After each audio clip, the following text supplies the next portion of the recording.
Alors bonsoir à toutes et à tous, je suis ravi de vous retrouver, de retrouver les éditions de l'Antilope pour une 396e rencontre Vlil.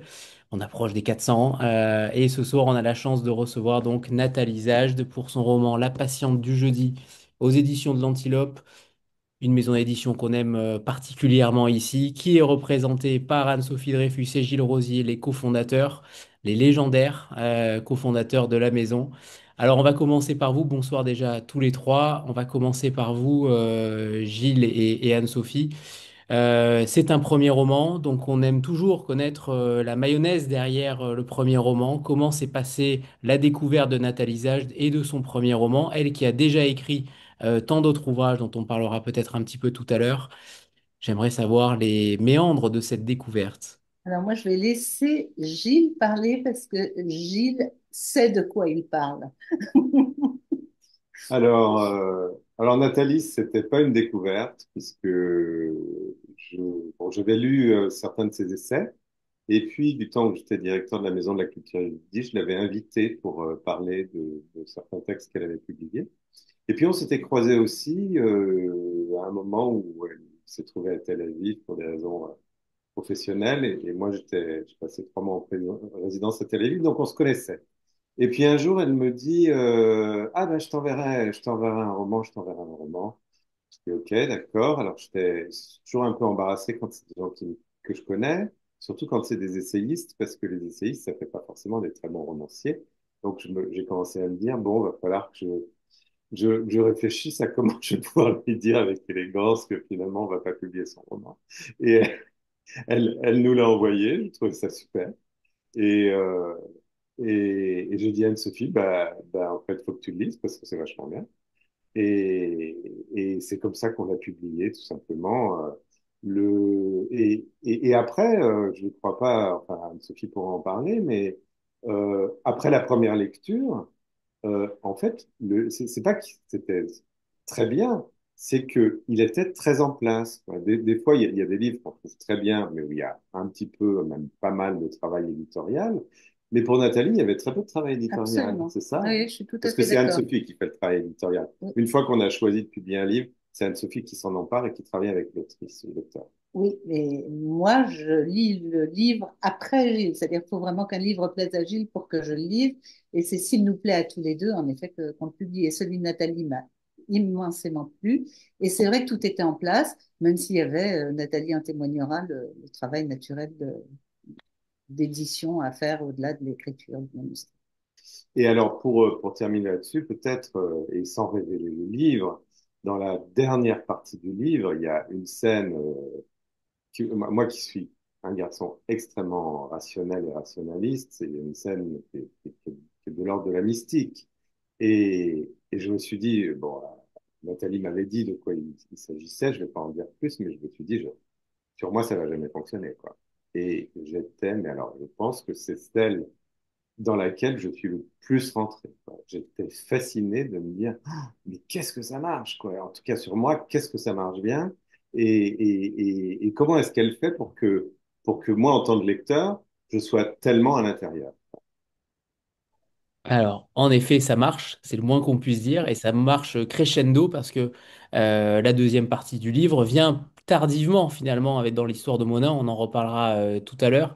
Nathalie, avant tout cela, j'aimerais vous présenter quand même un petit peu. Vous avez un CV long comme le bras. Vous êtes maître de conférences en psychologie à Paris 8, chercheuse associée au Centre de recherche français de Jérusalem, entre autres. Vous êtes allé en Afrique quelques fois, longtemps, et pour le coup, on le ressent aussi dans le livre à travers différentes thématiques. Vous avez aussi créé en 90 des premiers groupes de parole pour les survivants de la Shoah et de leurs enfants en France. Bref, vous avez, en fait, votre livre, il est véritablement le résumé de votre parcours à la fois professionnel, intellectuel et littéraire, et c'est ça qui est, je trouve, extrêmement intéressant. Et ma première question étant, pourquoi maintenant? Pourquoi l'origine de ce premier roman? Pourquoi publier maintenant après avoir publié de nombreux essais? Et ma deuxième question, qui est peut-être sous-jacente, c'est qu'est-ce que ça vous apporte d'écrire un roman plutôt qu'un essai? Qu'est-ce que ça apporte intellectuellement, notamment quand on écrit? Eh ben, dis donc, Vous avez 2 heures, Nathalie. réfléchisse. J'ai 2 heures, ok. Bah d'abord, merci Anthony de m'inviter. Je suis super contente. En plus, je vois des lectrices que j'ai déjà rencontrées, alors ça me fait plaisir. Isabelle, voilà. Et puis, il doit y en avoir d'autres, mais je suis un peu biglieuse comme ça. Mais alors, bah d'abord, merci beaucoup de m'inviter. J'adore parler. Je parle trop. Je vous préviens, Anthony, je parle trop. Ça fait partie de mes problèmes psychologiques. Euh, Nathalie, c'est la dernière, donc on a toute la nuit. Ok, c'est bon. Alors, je suis ravie. Et puis alors, l'aioli, parce que mayonnaise, aioli, quoi. On monte de niveau, quoi, quand même. Alors, l'aioli avec Anne-Sophie Dreyfus et Gilles Rosier, c'était génial, quoi. Parce qu'ils m'ont fait. C'est à mon âge, Anthony. Moi, je suis une vieille femme, quoi. On n'a plus beaucoup trop d'immenses joies dans la vie. Et alors là, le coup de fil de Gilles Rosier, je me souviens très bien où j'étais, qui me dit, bah, Nathalie, écoute, on a lu ton livre, ton manuscrit, et puis on l'aime bien, alors on va le publier. Alors voilà, c'était immense. Donc ça, alors maintenant, je vais répondre aux questions. Donc je voudrais les remercier devant vous, quoi. Et ils sont très gentils, très respectueux. Anne-Sophie, elle dit, écoute, voilà, je te fais des propositions là, par exemple, un peu de correction quand même, parce que là, il y a des phrases où là, tu répètes que. J'ai un problème avec le que, il, que, machin. Voilà. Je ne veux pas d'interprétation psychanalytique mal placée, que QUE, hein, évidemment, ou QU apostrophe, enfin. Et donc, mais si tu veux, c'est vraiment comme tu veux. Enfin, c'est des gens qui bossent super sérieusement et en même temps qui sont très respectueux. Alors bon, moi, je dois avouer hein, que j'ai tout pris. Hein, on peut dire, Anne-Sophie, j'ai dit oui à tout. Je suis une femme soumise, Anthony, je voulais vous le Je dire. le confirme, je le confirme. Je suis C'était une, très agréable. voilà, je suis une autrice ou une auteure ou une auteureux, enfin, je ne sais plus comment on dit, soumise. Alors, pourquoi maintenant? Pourquoi maintenant? Et dire que j'y pense depuis très longtemps. Pourquoi maintenant? Parce que... pourquoi? Mais j'ai pas réfléchi à cette question. Non, mais si, c'est-à-dire, en fait, j'ai écrit des essais, j'aime beaucoup, en fait, c'est mes premières amours, la lecture. En fait, surtout la lecture. Moi, je pensais pas que j'étais capable d'écrire un roman quand même, hein. Parce que pour moi, il y a plusieurs, enfin, il y a une hiérarchie, quoi. Des textes théoriques, des essais. J'écris tous les jours, en fait, dans mon travail, puisque je fais des expertises, je fais des cours, j'écris des articles, enfin dans mon milieu. Mais d'ailleurs, je ne sais pas qui sont les gens qui m'écoutent. Peut-être qu'ils ont des choses à dire. Bon, enfin, il y a peut-être des scientifiques ou des chercheurs ou des enseignants, enfin, qui savent que publish or perish. Donc, il faut publier. Mm. Et puis, ça prend beaucoup de temps. Et puis, il faut lire les textes des étudiants. Enfin, bref, on bosse tout le temps. Mais écrire un roman, c'est, comment dire? Quand même, il faut se la jouer un peu, quoi. Parce que moi, ce que j'aime, c'est lire Flaubert, Musil, je ne sais pas, Styron, Dostoïevski. Et tout d'un coup, je me suis mise et je me suis dit, ben, moi aussi. Enfin, non. Donc, j'ai mis du temps, en fait. Et d'ailleurs, j'y crois toujours pas tellement. C'est grâce à l'Antilope que je réalise tous les jours que j'ai écrit un roman. Et voilà. Et donc, ça prend beaucoup de temps. C'est du temps volé, en fait, à mon travail. Donc c'est pendant les vacances, puis il faut oser. Alors j'ai osé et puis ça a marché, donc je suis super contente. Et est-ce que ça vous apporte une liberté totale en fait? Est-ce que ça vous permet, notamment au regard du livre, à travers une histoire familiale aussi, est-ce que le roman est le seul canal, le seul média avec lequel ça aurait pu marcher? Euh, j'ai Et pas, ça vous permet de prendre de la distance? ah. Non, ce que permet le roman, mais je pense que la fiction, les fictions. Mais peut-être il y a des gens qui savent, enfin, qui peuvent aussi témoigner de ce qu'ils écrivent et là, avec nous, quoi. Mais enfin, ce que permet la fiction quand on est un enseignant-chercheur, qu'on fait partie d'un collectif qui est très exigeant, enfin exigeant, ils sont pas mieux que les autres, hein, mais je veux dire, ils exigent des choses très précises. Euh, Ce que permet la fiction, c'est de dire des choses sans faire des démonstrations, enfin, et puis en ne respectant pas, enfin, pour moi, puisque c'est un livre de psychologie, mais sans que, enfin, en fait, la plupart des romans, c'est de la psycho, hein. Madame Bovary, elle a quand même un problème psy. En fait, ils ont Dostoïevski, c'est que des mecs qui vont pas bien du tout. Enfin, en fait, la littérature est pleine. euh, Enfin, il y a voilà, il y a beaucoup de romans, en tout cas, qui sont qui racontent des histoires de psy, enfin, de personnes qui ont des trajectoires psy. Alors, moi, ce que j'ai fait grâce à la fiction, c'est que j'ai raconté une histoire de femme qui a des problèmes psy et j'ai pu dire des choses que comment dire, que je peux pas dire dans des articles ou dans des textes, dans des conférences ou dans des livres parce que je ne peux pas je peux pas le démontrer complètement, je peux pas convaincre scientifiquement mes collègues. Maintenant, je dois vous avouer, Anthony, que j'ai plein de collègues qui lisent le roman et qui trouvent que c'est vachement bien. Mais parce qu'ils, voilà, mais en fait, enfin bien, c'est-à-dire on peut raconter véritablement, on peut être auprès des personnes, auprès de nos personnages, dire des choses qui sont surprenantes, mais vraies, qu'on ne sait pas démontrer, mais qu'on peut mettre en évidence. Par exemple, euh, le fait que mon personnage se mette à parler une langue qu'elle ne connaît pas en état d'hypnose. Le fait que on peut penser, c'est à la mode depuis pas mal d'années, on pense dans les milieux psy et dans la presse, les médias, la vulgarisation de la psychologie, que beaucoup de personnes ont des symptômes ou des souffrances psychologiques ou des problèmes relationnels, de couple ou dans la famille, parce que enfin, beaucoup de personnes auraient vécu des traumatismes dans l'enfance et que éventuellement, pour certains, on les a tellement refoulés qu'on ne le sait pas, mais qu'il s'est passé quelque chose dans son enfance propre et que la psychothérapie permet, enfin c'est Freud avait déjà fait ça, hein, mais permet de retrouver ce qu'on appelle le refoulé, c'est-à-dire un événement terrible qui a formaté en quelque sorte le fonctionnement psychologique de la personne, mais c'était tellement terrible qu'on l'a mis de côté, type abus sexuel ou accident grave, enfin. Et alors, dans mon roman, j'ai repris cette idée, mais en fait, il se passe pas du tout ça. C'est-à-dire qu'en fait, elle va retrouver un événement, mais c'est pas elle qui l'a vécu. Bon, je suis sûre que c'est vrai ce que je raconte. Enfin, je veux dire, j'ai tout inventé, hein, mais je suis sûre que, enfin, psychologiquement, c'est juste. D'ailleurs, Gilles, qui n'est pas très sensible à la psycho, je le connais un peu, c'est pas son truc. Il a dit, ah ouais, ouais, ça marche. C'est-à-dire, je suis sûre que j'ai raison, mais je ne peux pas présenter ça dans un article ou dans une conférence très sérieusement. Voilà, mes collègues, même si ça les intéresse, c'est pas voilà. Mais dans une fiction, ben voilà. Donc en fait, grâce à la fiction, je peux dire des choses plus vraies que ce que je dis ou ce que nous disons, nous les psys, dans nos textes et nos conférences. Ça va comme réponse? Ouais, ouais, alors justement, c'est là où j'aimerais savoir, parce que tout au long du roman, on se pose des questions sur des expériences, sur des faits divers, sur des essais cliniques, bref, on se pose des questions sur la réalité ou pas de ce que vous écrivez. Même si c'est romancé, on se pose quand même des questions. Et finalement, dans tout le roman, qu'est-ce qui est...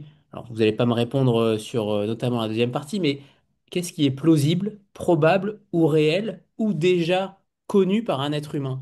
Est-ce que vous vous êtes posé la question? Est-ce que vous vous êtes renseigné sur certaines choses, pas forcément en France, mais ailleurs? Mais finalement, on se pose cette question en tant que lecteur. L'idée, c'est pas de déflorer le livre, bien entendu, mais j'aimerais bien savoir si vous vous êtes posé cette question en tant que romancière.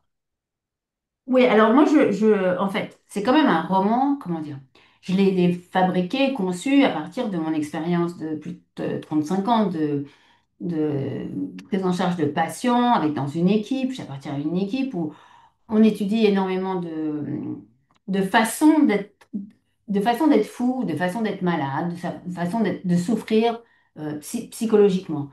C'est une équipe qu'a créé Toby Nathan il y a plus de 35 ans, ouais, au moins 40 ans. Et c'est une équipe où enfin, on a été nombreux, on est des fois un peu moins nombreux, enfin, et puis on est alors, je sais pas comment je peux dire, oui, pluriethnique, plurilinguistique, pluriculturel, c'est-à-dire tous mes collègues sont diplômés de l'université française ou américaine ou italienne, enfin, et par ailleurs, s'intéresse, chacun on a nos spécialités, on travaille toujours à plusieurs, hein, mais on s'intéresse aux façons d'être malade, de souffrir ou d'avoir des problèmes dans sa vie, problèmes psy à la manière dont, dans la culture des personnes, ça se passe, ça se conçoit et ça se soigne. Alors, donc j'ai des collègues africains, marocains, sénégalais, des collègues chinois, des collègues antillais. Il ne s'agit pas de dire que les Antilles, c'est pas la France. Les Antilles, c'est la France, mais il y a des traditions psychologiques et thérapeutiques aux Antilles qui sont spécifiques aux Antilles ou aux Caraïbes, enfin bref. Et puis voilà, donc je suis habituée à réfléchir, à travailler avec des gens qui s'intéressent et qui m'apprennent des façons d'être fous, entre guillemets, dans leur propre culture. Et qui rendent ces façons, comment dire, logiques. C'est-à-dire, on apprend à... Alors, bon, je vous disiez, vous vous rappeliez que moi j'ai vécu en Afrique. C'est vrai qu'en Afrique, j'ai monté des consultations pour des...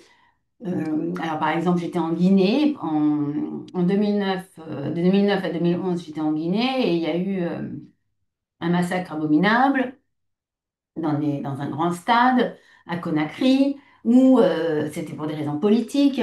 Les hommes ont été massacrés, tués, enfin torturés. Et il y a plein de femmes qui ont été attrapées et qui ont été violées de façon systématique dans vraiment comment dire, une façon.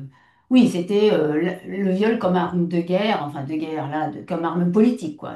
Donc, alors j'ai été, il n'y avait plus personne à Conakry parce que, enfin, plus d'expatriés. J'étais parmi les rares à rester là. Et un professeur de médecine guinéen m'a demandé, enfin, qui avait une clinique gynéco, justement, mère-enfant, ne comprenait pas ce qui se passait avec les patientes qu'il prenait en charge, mais qui continuait à avoir des troubles des troubles physiques en fait, voilà. Euh, et dire que lui, il les avait soignés. Et alors j'ai monté une consultation d'ethnopsychiatrie, c'est une consultation de prise en charge de ces femmes qui présentaient un certain nombre de symptômes que moi je connaissais parce que je suis spécialiste des traumatismes, des cauchemars, des soubresauts, une capacité de se concentrer intellectuellement, des douleurs physiques, le dos, le bas du ventre, enfin, qui étaient complètement liées à ce qu'elles avaient vécu. Et donc, j'ai accepté de monter une consultation, mais moi, je ne parle pas les langues guinéennes. Il y a à peu près, enfin, il y a enfin, quatre grandes langues guinéennes avec d'autres langues. Le Peul, le Malinké, le Soussou et puis les forestiers. Enfin bref, je ne parle pas ces langues-là, je ne parle que le français. Enfin, je parle d'autres langues, mais pas ces langues-là. Et, euh, et donc, j'ai monté une consultation. Une consultation dans un hôpital, enfin, tout à fait. Consultation de psy. Or, donc, j'ai monté une consultation et j'ai demandé que j'avais besoin d'assistantes, enfin de femmes qui allaient me parler la langue des patientes et qui allaient aussi m'apprendre comment. Parce qu'il n'y a pas de psychologue, il n'y a pas de psychiatre en Guinée. Mais il y a des problèmes comme partout. Des viols, il y en a toujours eu. Alors, des viols dans ce cadre-là, comme arme de guerre, ça, non, c'était la première fois. Mais des femmes qui ont été violées, des femmes qui présentent comment dire, des troubles traumatiques, voilà. Moi, j'avais besoin de savoir comment en Guinée, enfin traditionnellement, ça ne veut rien dire parce que c'est aujourd'hui, donc c'est culturellement, c'est-à-dire voilà, comment en Guinée, culturellement, quand une femme se fait massacrer par un homme, parce qu'il a envie de la sauter ou parce qu'il veut se venger ou parce que je ne sais pas, comment ils nous ont pas attendu, ils m'ont pas attendu moi pour les prendre en charge et pour les soigner. Comment ça se passe, quoi? Et donc, c'est là que j'ai approfondi ce qu'on fait par ailleurs à Paris avec les collègues. J'ai approfondi, j'ai appris en fait comment traditionnellement, culturellement, on pense les problèmes. Et pour terminer, Enfin, alors là, je peux vous en parler des. Enfin bref, ça me passionne, j'ai écrit dessus. Ça, c'est en plus, bon, bref. Mais ce que je veux dire, c'est que une des. Comment je peux dire? Oui, en Guinée, c'est comme chez les Juifs ashkénazes jusqu'à la Deuxième Guerre mondiale. Mais c'est comme aux Antilles, c'est comme en Russie, en Ukraine, c'est comme dans le Berry, c'est comme en Bretagne, les soins populaires. On pense qu'il n'y a pas que des humains, comment dire, la vie des humains ne dépend pas seulement des humains, mais qu'il y a d'autres êtres qui accompagnent les humains. On pense, et les guérisseurs, ceux qui soignent les gens, ils connaissent ces êtres qui accompagnent les humains, et qui sont culturels. Enfin, je vais dire, alors, le plus connu ici en France, c'est quand même le diable chrétien, enfin le diable chrétien, excusez-moi, c'est un peu compliqué. On a un Dieu, puis on a on peut être possédé par le diable, et les prêtres exorcistes, il y en a un, au moins un euh, dans chaque grande ville, eh ben, c'est les spécialistes de la gestion de comment dire, de la guérison des femmes et des hommes possédés par le diable, parce qu'ils font de l'exorcisme, ils savent comment virer le diable, qui prend possession d'un vivant et qui l'empêche de vivre. Donc ça, alors, ça s'enseigne pas à l'université, je sais, mais ça fait partie des pratiques, c'est des concepts, c'est des mondes en fait, c'est un monde, le monde chrétien qui soigne les personnes possédées, faut connaître. Je veux dire, les exorcistes, tous les curés sont pas exorcistes, ils font une formation spéciale. Déjà, faut croire en Dieu. Bon, non, c'est une blague. Oh, c'est enregistré. Faut que j'arrête. Faut pas que je fasse de blague. Faut croire au diable. Parce que c'est pas évident quand on est un curé de connaître le diable, de croire au diable. Parce que, bon, bref, c'est compliqué. Parce qu'on est dans un monde, depuis le 19e siècle, la psychiatrie, la psychologie, la psychanalyse, ils ont décidé que c'était des conneries, en fait. Les dieux, ça n'existe pas. Je sais pas comment ils l'ont su, hein. Je sais pas comment Freud a su que Dieu n'existait pas. Parce que moi, enfin, je ne sais pas, vous, Anthony, vous savez si Dieu existe ou pas? Alors que ça vous emmerde, un Dieu, etc. Vous voulez pas, vous voulez faire autre chose, la littérature. D'ailleurs, je sais même pas ce que vous faites comme métier. Vous m'avez pas dit. Je suis Dieu. Ah bah alors, voilà. Bon, bah, c'est bien, parce qu'au moins vous croyez en vous-même. Voilà, à la télé ou dans les infos ou quoi, il n'y a personne qui dit, OK, on- Dieu, on va le prendre en considération. Mais alors, il n'y a pas que Dieu, il y a les esprits, il y a les morts, enfin, il y a plein d'êtres, quoi. Et je me suis embarquée dans un truc, là, je sais pas. Donc, l'idée, c'était, est-ce que ce que je raconte dans ce roman, c'est possible? Mais, mais évidemment que c'est possible. Ça l'a été jusqu'en 1900, pour ce qui est de ma patiente, là, Mona Rose, qui est une moderne, enfin, elle a des problèmes amoureux, donc elle vous racontera pas tout ça. Peut-être un jour elle le fera, mais dans un autre tome, je sais pas. Mais elle, c'est une jeune, une trentaine d'années, et, euh, et elle cherche l'amour et elle est malheureuse et elle a des problèmes. Bon, elle va avoir de plus en plus de problèmes aussi, hein. Elle va avoir de plus en plus de symptômes. Elle a trouble du comportement alimentaire, elle fait une dépression. Après, elle a des moments un peu excités, ça fait un peu bipolaire parce que elle s'envoie en l'air avec tout ce qui passe. Enfin, elle a dit ça va pas hein, quand même. Enfin bon, mais elle, son problème, c'est pas des dieux, c'est pas machin, c'est elle veut l'amour, elle veut être aimée et aimée. Voilà, elle pense que c'est ça. Enfin, c'est pour ça qu'elle est malheureuse en fait. Et Et au fond, moi, l'auteur de Mona Rose, moi, je sais que c'est pas ça son problème. Enfin, c'est un problème, mais derrière cette histoire, il y a une autre histoire. Et donc, c'est ça que je raconte. Et je suis sûre que c'est vrai. Vous êtes un sacré personnage, Nathalie Zajd. Mais pourquoi? Mais on va parler de Mona. On va parler de Mona parce que, en effet, Mona Rose, cette jeune journaliste parisienne, vous l'avez en effet très bien résumé.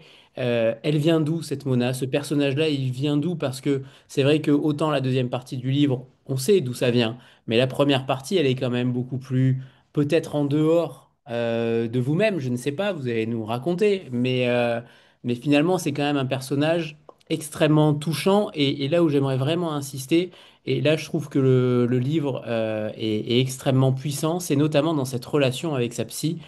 Je n'avais jamais lu un roman où le dialogue était véritablement crédible.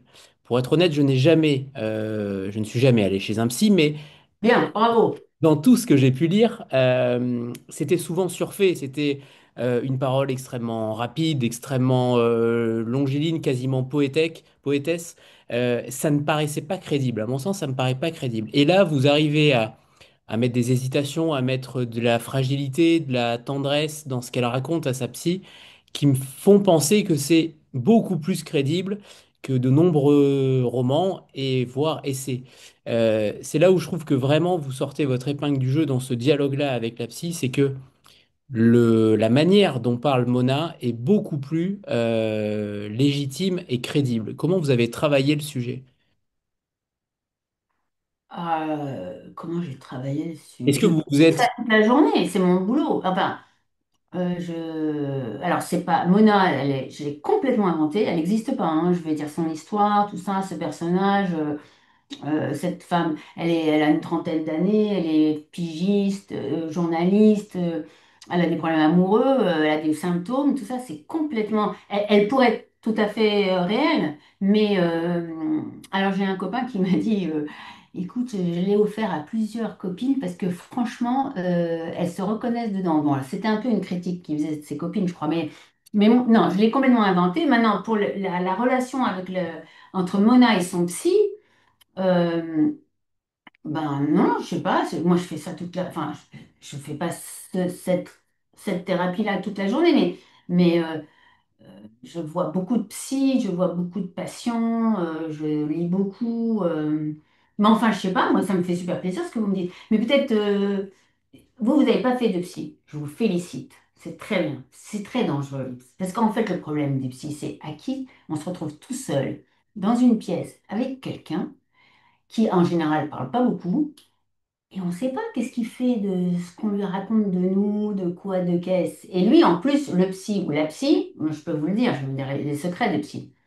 Nous, entre nous, on n'arrête pas de parler. En fait, on parle des patients, mais on leur dit, on leur raconte pas ce qu'on dit sur eux. Mais en fait, on dit, fait semblant on dit rien, machin. Mais c'est pas vrai. Les psys sont en groupe et ils sont derrière les patients, ils se réunissent et ils parlent, ah, mon patient, un tel, il a fait ça, et moi, le tel, là, là, et alors on donne les noms, on donne tout. C'est vraiment un métier bizarre, hein. Moi, je trouve que, on dirait, bon, bref, non, je ne dis pas. Non, ce que je veux dire, c'est que j'ai vu beaucoup de thérapies, je suis allée, je continue à aller voir des guérisseurs, des gens qui travaillent en public, ce qui est quand même incroyable, quoi. C'est-à-dire, il y a plein de patients, ils soignent chaque patient devant les autres. Et d'ailleurs, ils montrent, enfin, du coup, ils sont obligés d'être efficaces, hein, parce que sinon, ça, c'est tout de suite s'ils sont pas bons. Et il y a pas de secret.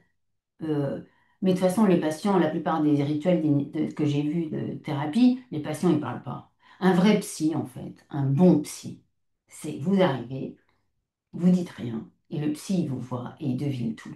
Et ben ça, un psy comme ça, si vous en trouvez un, il devine vos problèmes, il devine l'origine de vos problèmes, il vous fait une prescription. En une séance, vous sortez de là, vous êtes guéri. C'est génial.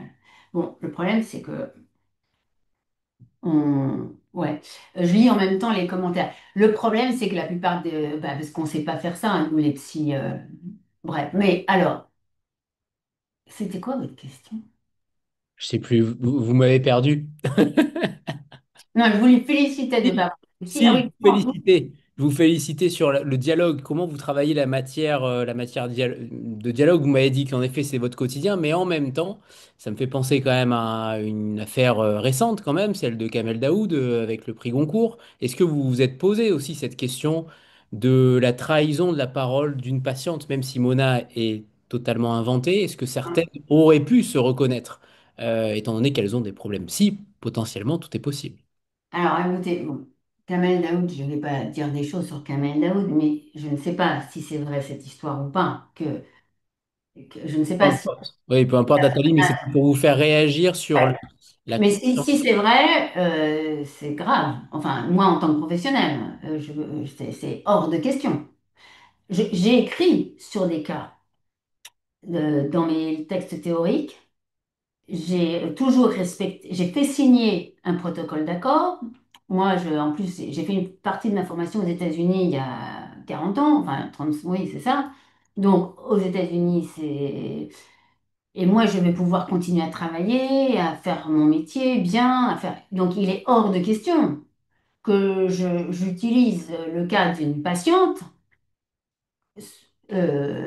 et que je fasse semblant que c'est pas ma patiente ou que c'est la patiente de mon mari ou de je sais pas qui et que je raconte son histoire. Non, mais en fait, je vais vous dire la vérité, bon, mais ça va rester entre nous. C'est un cauchemar, moi, enfin, ce que j'ai. Si c'est vrai, parce que moi, je ne sais pas si c'est vrai cette histoire de. Peut-être que c'est un coup monté pour politique, pour le déstabiliser, etc. Mais si c'était vrai, que, qu'il a utilisé le cas d'une patiente de son épouse pour écrire un roman, alors là, c'est- enfin, enfin, moi, je suis pas la police, hein, mais moi, jamais je fais ça. Jamais de la vie. Ça veut dire que je suis foutue en tant que professionnelle. Alors, le cas de Mona Rose est inventé du début jusqu'à la fin. Je n'ai jamais rencontré une patiente qui a cette histoire. Et je ne connais pas une histoire psy comme ça. D'ailleurs, le psy est génial quand même. Mais bon, il est super sympa, quoi. Et non, mais il y en a plein des psys géniaux. Non, non, tout est inventé. Et je vais vous dire un truc, Anthony. Moi, j'ai un problème, j'ai trop d'imagination. Alors, avoir beaucoup d'imagination quand on voit des patients, c'est bien. Parce que c'est limite vision, quoi. C'est limite, on essaye des trucs.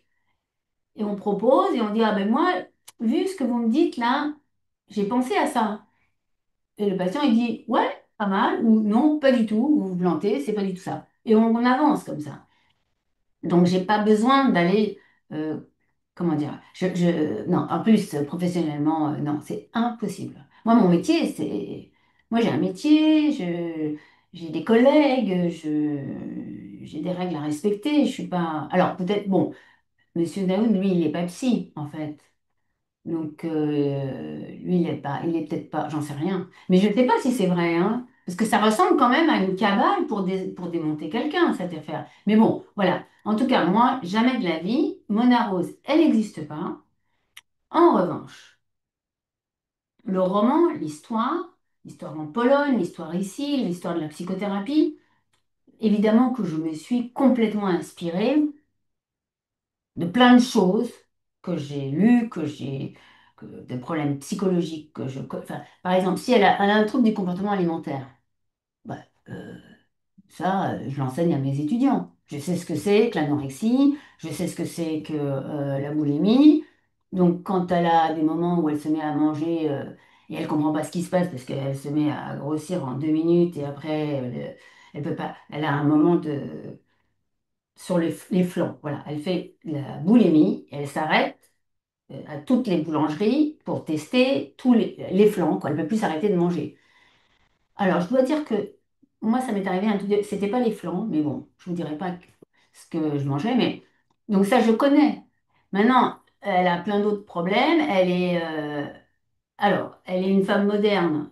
Elle a une mère d'origine basque, un père euh, italien d'origine italienne du côté de sa mère à lui, une grand-mère italienne du Sud, et un grand-père qu'elle a jamais connu, qui est d'origine, enfin qui est né en France et qui est d'origine juive polonaise. Donc ça, ce personnage-là, je l'ai complètement inventé. Il est possible, il est plus que possible. Je suis sûre que ça existe. Bon, mais moi, je la connais pas il y a personne qui pourra dire, ah, moi, j'ai rencontré Nathalie Sage il y a 10 ans, ou il y a 3 ans, ou il y a 30 ans, et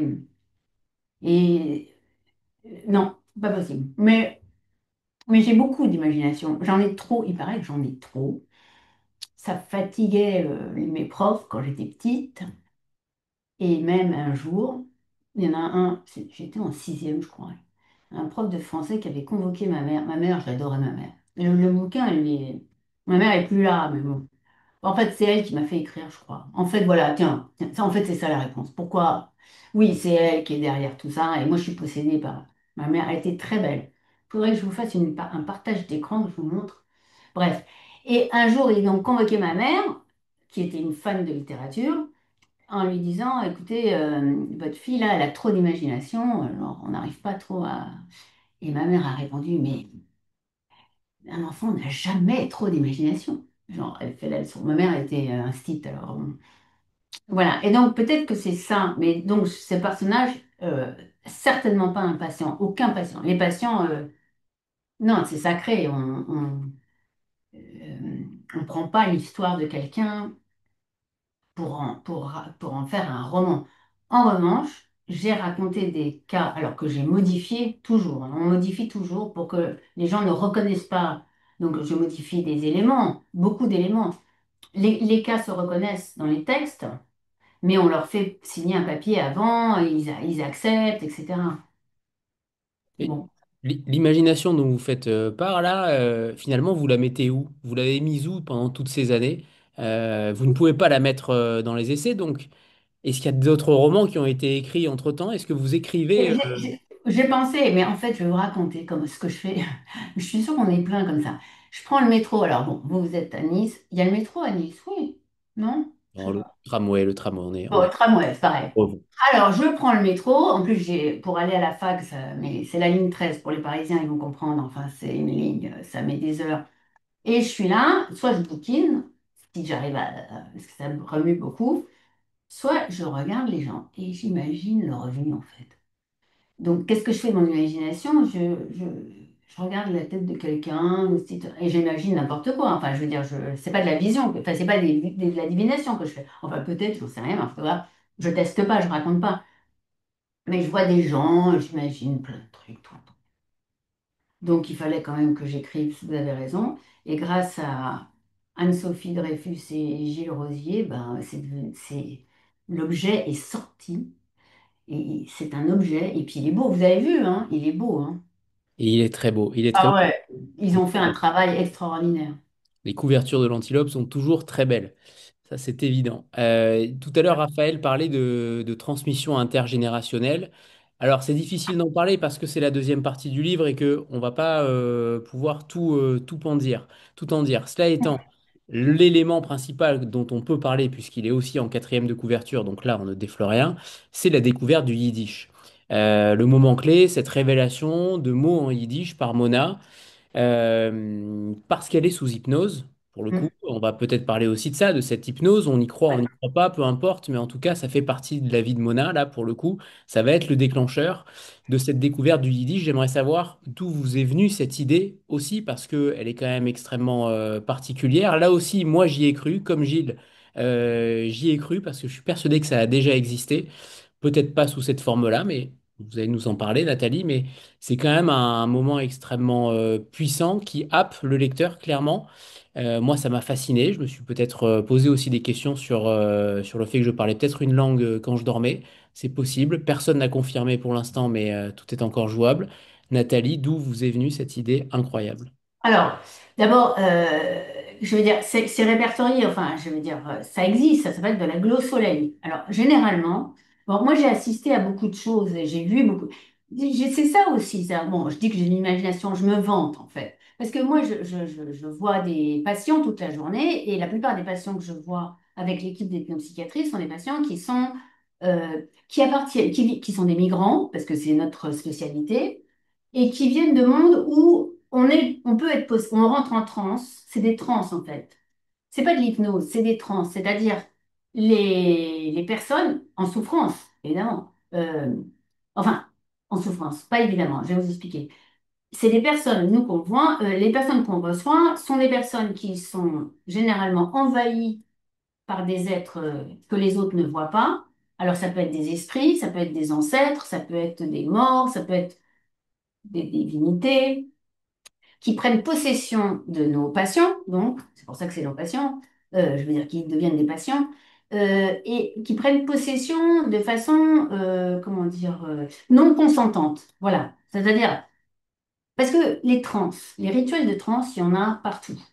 en Afrique, en Amérique, au Brésil. Enfin, je sais pas, je pense qu'il y a plein de gens qui ont voyagé et qui ont vu ça, ou alors dans les films. La différence entre la transe dans les rituels de possession et puis la transe de gens qui sont malades qui vont finir par rentrer dans des rituels de possession pour être guéris, mais qui au départ sont comme ça et tout d'un coup ils se mettent à hurler, à crier, à hurler, crier, c'est pareil, à déprimer, à plus vouloir faire à manger, à refuser de faire l'amour, à commencer à dire des saloperies à tout le monde, au boulot, se mettre à faire des choses bizarres, où on sent que, oh là là, il se passe quelque chose. En fait, c'est des personnes dans toutes ces cultures, à part l'Occident qui a qui a décidé que c'était bidon, quoi, que c'était pas possible, qui voulait plus s'occuper de ça en fait. Dans toutes les autres cultures, c'est-à-dire la plupart des milliards de personnes qui vivent sur Terre, hein, eh bien, c'est que l'humain s'est fait, comment dire, euh, il y a un clandestin quoi, qui est là, qui a pris le corps, qui a pris la parole, qui a pris l'esprit, la pensée et le sexe aussi, et qui s'impose et qui en fait qui est une espèce d'habitant clando, quoi, de, comment on dit quand quelqu'un vient s'installer dans votre appartement et que vous l'avez pas invité, quoi. Il est rentré, il prend possession des lieux. Et moi, ce que j'ai vu ça dans plein d'endroits en Afrique, mais je vois ça tous les jours à Paris, dans les consultations, parce qu'on soigne des Africains, des Africaines, c'est beaucoup les femmes, mais les hommes aussi, hein. Et, et donc, ça existe, ça existe. Et au fond, les rituels de transe qu'on peut voir au Brésil, qu'on peut voir partout, et on peut voir ça dans des églises, si vous vous baladez un peu, je suis sûre qu'à Nice, il y en a, je suis sûre. C'est impossible qu'il n'y en ait pas. Alors, c'est les nouvelles églises, enfin, nouvelles églises entre guillemets, elles sont pas très nouvelles, mais c'est les églises qui sont pas catholiques, c'est pas très catholique, hein, c'est vrai. C'est ce qu'on appelle les églises protestantes, en fait, c'est les églises du réveil. C'est les églises où on rentre en transe, où l'Esprit Saint, on appelle l'Esprit Saint descend, et l'Esprit Saint descend sur certaines personnes. Et à ce moment-là, l'Esprit Saint descend, utilise certaines personnes comme un canal, une personne comme un canal, par l'intermédiaire duquel, ou de la personne de laquelle, l'Esprit Saint va dire des choses qui vont intéresser la communauté des croyants de cette église. Et du coup, la personne fait ce qu'on appelle de la glossolalie. Donc, le type ou la femme, elle commence à trembler, tout ça. Et puis, il y a une voix qui sort. Elle commence à... Alors, très souvent, la glossolalie, ce qu'on appelle le parler en langue, c'est une langue qui est la langue des esprits, en fait. C'est pas une langue répertoriée par les linguistes. Et il se passe, alors c'est là où dans mon roman, c'est pas, elle parle pas, elle est pas dans une église charismatique ou dans une église évangélique où c'est pas l'Esprit Saint qui descend, et qu'il utilise pour parler, c'est un ancêtre. Et ça, moi, je le vois quotidiennement, mais alors, c'est vrai, chez les Ashkénazes, chez les Juifs, pas trop. En plus, ils n'aiment pas ces trucs-là, ils trouvent que c'est pas cachère. Bon. Mais enfin, ça l'était. C'était, C'était monnaie courante jusqu'en 1939. C'est-à-dire que vous aviez, par exemple, en Pologne, il y avait 3 millions de juifs, c'est beaucoup, 3 millions de personnes sur 30 millions. Surtout, c'est beaucoup parce que c'était des communautés, c'était des quartiers entiers où on parlait yiddish, où il n'y avait pas de psychiatre, pas de psychanalyste. C'était pas Vienne 1900, hein. C'était le peuple, quoi. Et il y avait des gens qui régulièrement, des femmes et des hommes, qui rentraient en transe et qui faisaient des bêtises, qui faisaient n'importe quoi, qui tapaient, qui étaient violents ou qui étaient complètement déprimés, enfin bref. Et on les mettait dans on les soignait parce qu'on comprenait qu'ils étaient possédés par alors ce qu'on appelle un dibouk, un mort, quoi. Parce que c'est le modèle de la possession le plus général chez les Ashkénazes. Or, qu'est-ce qui s'est passé? En 1939, enfin, voilà, il y a Hitler qui a décidé, enfin, il a décidé bien avant, mais ça commence et on tue tous ces juifs, tout le monde. Donc, tous ces gens qui se soignaient comme ça et qui étaient malades comme ça, bon, là, il n'y a plus personne, quoi. Mais enfin, comment dire, c'est quand même bizarre. Au fond, je me suis dit, mais il y a quand même quelques survivants. Pourquoi? chez les survivants, cette histoire ne continuerait pas à exister. Ça existait, c'était normal, c'était connu. C'était connu par tout le monde, même si on n'aime pas ça, hein. Quelqu'un qui rentre en transe et qui commence à faire des trucs fous et qui dépense tout l'argent du ménage, qui couche avec n'importe qui ou qui saute sur, qui couche avec sa fille, enfin, parce que c'est ça que ça fait, les esprits, ils font des trucs, c'est très sexuel, hein, souvent, hein. Donc ça va pas du tout, quoi. Et ben toutes ces choses, ça a disparu du jour au lendemain parce que Hitler a décidé, eh ben moi j'ai décidé que non. Donc j'ai écrit mon roman en disant non, ça n'a pas disparu. C'est pas vrai, c'est pas parce que Hitler a décidé qu'il n'y avait plus de juifs, enfin qu'on allait tuer tous les juifs. Eh ben non, il y en a quelques-uns qui sont restés vivants. Et les problèmes de la possession, des maladies mentales des juifs, ben ça continue. Et alors, là où je me suis amusée aussi, mais je pense que c'est vrai, parce que je vois ça dans d'autres, avec d'autres patients, dans d'autres cultures, elle n'a rien à voir avec ça. Elle est moderne. Elle a des parents qui viennent, enfin des parents parisiens, plus les grands-parents, les arrière-grands-parents qui viennent d'ailleurs, etc. Des arrière-arrière-grands-parents qui viennent, bon.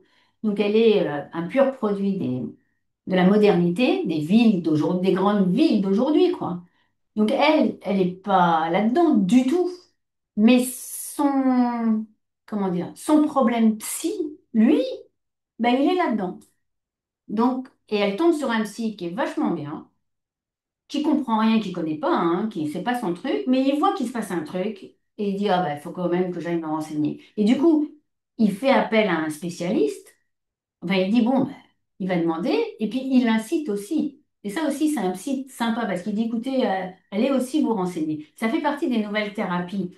Très souvent, les nouveaux psys, les psys modernes, s'intéressent aux histoires de transmission et invitent, encouragent leurs patients à aller se renseigner, quoi. D'où vous venez, qu'est-ce qui s'est passé avant, avant, et c'est quoi l'histoire de la famille, c'est quoi, est-ce que peut-être que les souffrances qu'on vit actuellement, personnellement, et ça c'est une des hypothèses du roman, quoi, c'est peut-être que ce que je vis moi, il y a toute une partie de ce que je vis qui est en lien direct, au fond, avec quelque chose qu'a vécu mon arrière-grand-mère. Bon, mais si je ne vais pas me renseigner, je ne le saurai jamais. Donc c'est une possibilité. Et c'est ça qu'il y a dans ce roman. Et je pense, alors là, enfin, je suis convaincue que c'est possible et que c'est de plus en plus juste. C'est-à-dire que moi, je vois plein de patients qui remontent dans l'histoire de leur famille et qui trouvent autant des raisons pour lesquelles ils vont pas bien que des solutions, que des ressources. En fait, c'est ça aussi l'idée de ce roman. C'est-à-dire que son mal, ses problèmes, et elle va finir. Enfin, je ne veux pas dévoiler le truc, mais c'est vrai que elle va pas, au bout d'un moment, elle va vraiment pas bien, quoi. Enfin, bref, parce qu'elle a une histoire d'amour qui. Bon, bref. Mais au fond, d'aller chercher à l'origine les problèmes et des malheurs qu'a vécu son arrière-grand-père, eh bien, ça va être aussi l'occasion de trouver une ressource et une solution pour sa thérapie. Et enfin, pour terminer, euh, ça, c'est une histoire de juifs que j'ai inventée. Mais nous, on voit tous les jours, nous, l'équipe d'ethnopsychiatrie, des jeunes de la génération des jeunes enfin, parisiens, ou banlieue parisienne, qui sont originaires dont les parents ou les grands-parents viennent du Maghreb, dont les parents et les grands-parents sont sénégalais. Moi, j'ai des étudiantes comme ça qui sont qui sont modernes, qui sont comme Mona. Enfin, je vais dire, si, bon, je regarde les noms, je connais les noms, je sais que Camara, c'est tel un, que Diallo, c'est tel, enfin bref, parce que je m'intéresse, mais sinon, c'est des gens qui sont super modernes, et on voit des jeunes qui sont possédées par un esprit qu'elles ne connaissent pas. Enfin, je veux dire, c'est en discutant avec les parents, avec les grands-parents et avec nous, avec nos spécialistes, que nous, on repère que l'esprit, enfin, que son problème, qu'elle a une façon de se comporter, c'est typique de ce djinn, c'est typique de cet esprit-là, de cette divinité, de ce vaudou. Parce qu'on les connaît, nous, les vaudous. Enfin, on les étudie, quoi. Et donc, au fond, le problème de Mona, enfin, le problème, l'histoire de Mona, j'aurais pu prendre une jeune, je vous dis, une jeune étudiante en médecine sénégalaise ou, enfin, française d'origine sénégalaise ou un jeune étudiant en psycho d'origine chinoise enfin, et j'aurais pu raconter la même histoire, mais enfin évidemment avec des contenus complètement différents. Donc c'est, en fait, tout ce que je raconte, c'est vrai, je l'ai inventé, mais logiquement, c'est tout à fait vrai. C'est-à-dire, ça peut être un manuel de psychothérapie, carrément. J'y vais. Bah, c'est à cause de votre question, hein. J'ai jamais, je vais pas oser le répéter. Faudra pas le répéter. Très bien, très bien. D'ailleurs, sans ce psy, potentiellement, le roman n'existe pas. C'est lui qui va déclencher finalement l'enquête. Et ça arrive tardivement dans le roman. C'est pour ça que on en parle. Pour ceux qui sont au début du livre, continuez par pitié. Parce que il y a beaucoup de choses qui vont se déclencher ensuite. Et ça, c'est quand même le nouveau rôle. Je savais pas que les psys avaient une nouvelle manière d'orienter les patients. Là, pour le coup, vous me l'apprenez. Et ça permettra peut-être d'orienter aussi davantage certains patients sur leur traumatisme passé. Tout à l'heure, Catherine parlait des e-books. Elle aurait voulu en savoir davantage. C'est vrai que je ne peux parler d'e-books sans penser à Irene Koffer, un ancien ouvrage des éditions de l'Antilope. Forcément, chaque fois que je vois ce mot dans un roman, ça me fait penser à elle et ce roman-là. Comment il s'insère, comment ces e-books s'insèrent dans votre roman, Nathalie? Alors, ben, moi, j'ai beaucoup aimé le roman d'Irene Koffer. J'ai adoré, enfin bon, parce que j'adore les e-books. Alors, donc, évidemment, et puis j'ai adoré son histoire, j'ai adoré justement, aussi, elle raconte comment c'est cette quête, quoi, hein. C'est-à-dire, c'est quelqu'un qui veut savoir et qui se renseigne et qui découvre des choses sur ses parents, enfin. Maintenant, moi, je suis une professionnelle. C'est-à-dire, bon, le roman, il a plu à mes éditeurs, je suis très contente. Il plaît à des gens, ça me fait des gens qui sont pas du tout des psys, quoi, et qui aiment la littérature, enfin, qui aiment la fiction.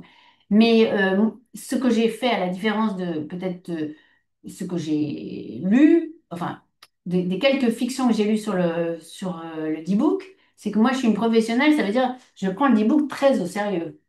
C'est-à-dire, je me demande, qu'est-ce que c'est qu'un e-book? Pourquoi un mort prend possession d'un vivant? Comment il le fait?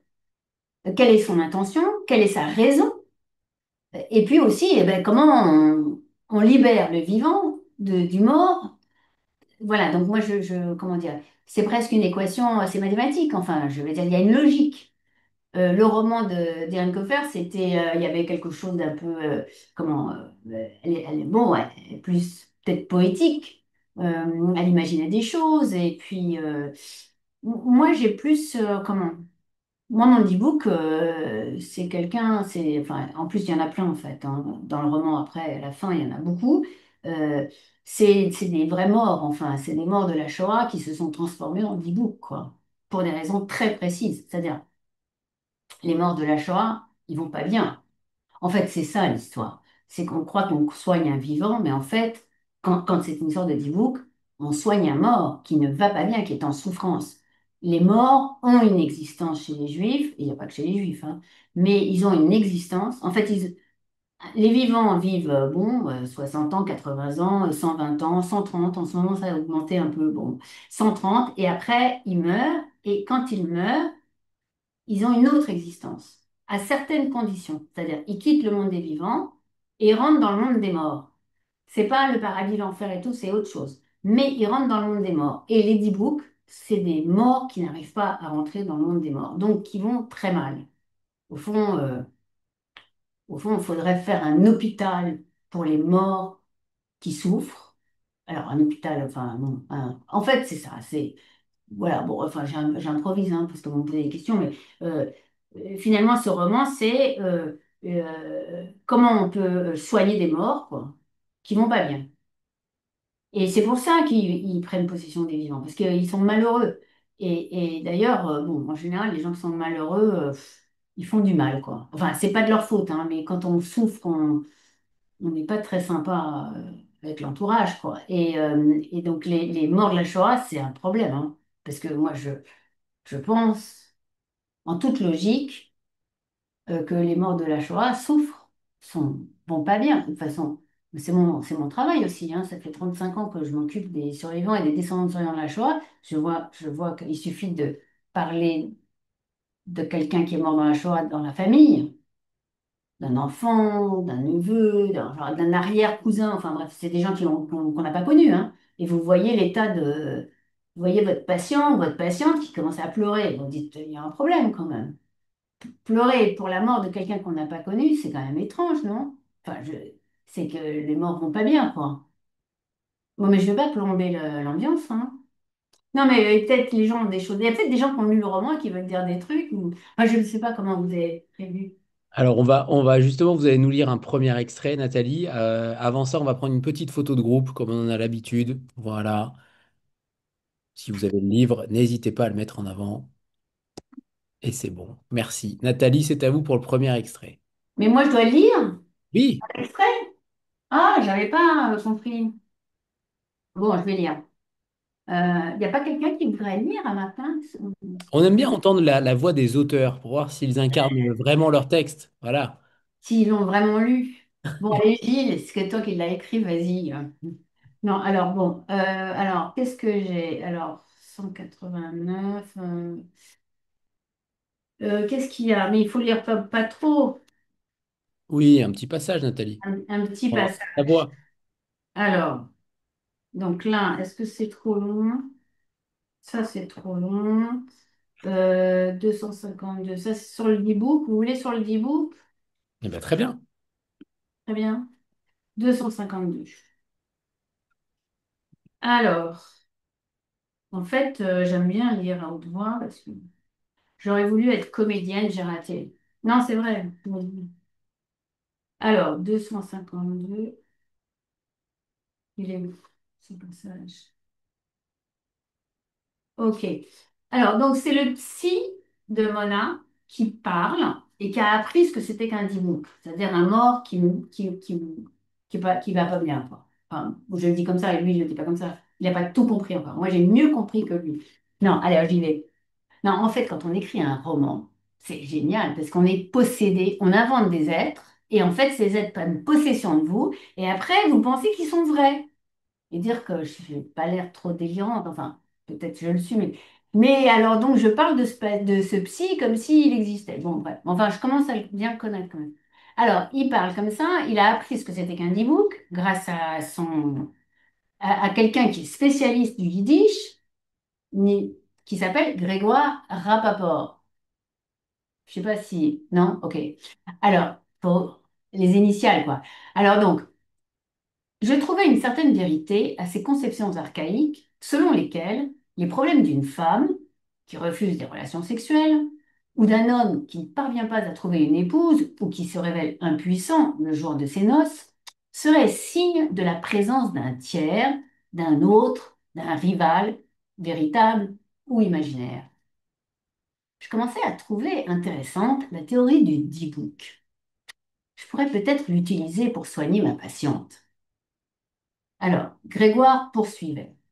Donc, il était en train de parler avec le spécialiste donc, du Dippo. Donc, maintenant, c'est Grégoire, le spécialiste du Dippo. Souvent, qui expose au psy qui connaît rien, qui lui donne les éléments pour comprendre. Souvent, le Dippo prend possession d'un proche. Sa veuve, son fils, sa fille, sa fiancée, un descendant. S'il le rend malade, s'il l'empêche de vivre, ce n'est pas par méchanceté, mais par une sorte de nécessité logique. Passionnant! Et comment soigne-t-on un tel mal? Autrefois, les rabbins guérisseurs étaient habilités. C'est le mot que le vieux n'arrêtait pas de prononcer. Le vieux, c'est en fait, quand elle était en hypnose, en transe, là, il y avait un vieux qui parlait. C'est le mot que le vieux n'arrêtait pas de prononcer. Il disait qu'on n'était pas habilité. Forcément, je ne suis pas rabbin. Vous non plus, Grégoire. Il sourit. Ah non, les rabbins habilités prenaient en charge le ou la possédée. Ils découvraient d'abord l'identité du Dibouk, dont la communauté avait gardé la mémoire. Puis, ils lui demandaient ce qu'il avait laissé en jachère, ce qu'il fallait réparer pour le libérer. La Shoah a englouti tout ce monde, les malades et leurs guérisseurs, et les communautés où était déposée la mémoire des disparus. À considérer les souffrances de ma patiente, on dirait bien que les D-books existent toujours. Il y en a un très actif même, à ce que je vois. Ah, dans les cercles de culture yiddish, on raconte que tout cela a disparu. Ça, c'est ce que répond Grégoire. C'est ce que je croyais, jusqu'à ce que j'entende l'enregistrement de votre patiente. Il m'a fait réfléchir. Durant la guerre, tant de juifs ont disparu corps et biens, sans sépulture, sans kaddish, sans prière des morts, sans rituel, partis en fumée. En toute logique, les dix-boucs ne pouvaient disparaître. Ils ont dû se multiplier, au contraire, pulluler. Il devrait exister autant de dix-boucs que de descendants de victimes. Bon, voilà, en fait, c'est ce que je vous avais dit, j'ai répété ce que j'ai dit, quoi, c'est ça. Non, pas du tout. C'était très bien lu, Nathalie. Merci. Ah, merci à vous. Merci. Est-ce que vous vous êtes documenté de manière différente en dehors de la psychologie, que ce soit pour la langue? Est-ce que vous êtes allé voir un linguiste, un historien? Est-ce que les recherches que font Mona, est-ce qu'elles sont aussi simples aussi en réalité, notamment en Mémorial de la Shoah et ailleurs? Euh, Est-ce que tout cela, vous vous êtes renseigné véritablement sur son parcours finalement, sur tout ce qu'elle fait, sur tout ce qu'elle pense? En fait, on a l'impression que tout est extrêmement vrai. Et même si c'est un roman, on n'a quand même pas l'impression que c'est un roman. Et j'aimerais savoir de quelle source, de quel matériau vous vous êtes emparé pour créer ce personnage et pour créer aussi sa quête.